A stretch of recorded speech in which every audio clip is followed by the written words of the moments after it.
Got a lot to get to. Kristen, we ran a soundbite, James Carville earlier, who says that this scandal is a bunch of stupid media people talking to each other.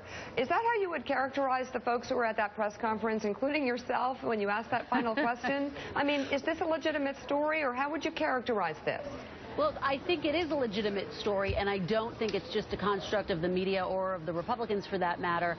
Her response that this is something that we only ask about, that we only care about, just doesn't square with the conversations that I have with voters, quite frankly, independents, undecideds, and yes, Democrats, Mika, who say they have questions about this. They want answers from her. Does this mean that she thinks that she plays by a different set of rules?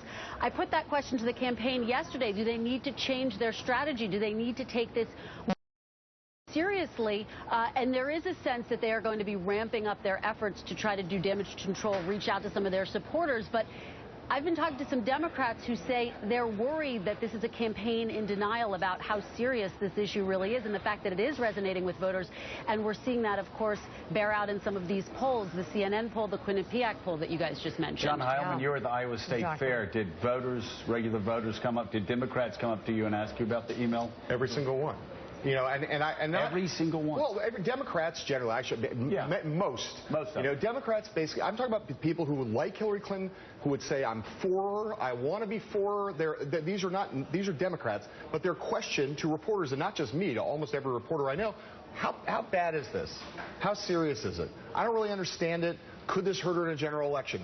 I'm nervous about it. Tell me about it. You know, not attacking her, not saying they think she's necessarily corrupt or she's necessarily broken the law, but just a little nervous, a little queasy, a little restive about, like, here's this guy, Bernie Sanders, who, you know, has obvious issues. He's a socialist. Maybe that's not the most electable, but he seems clean.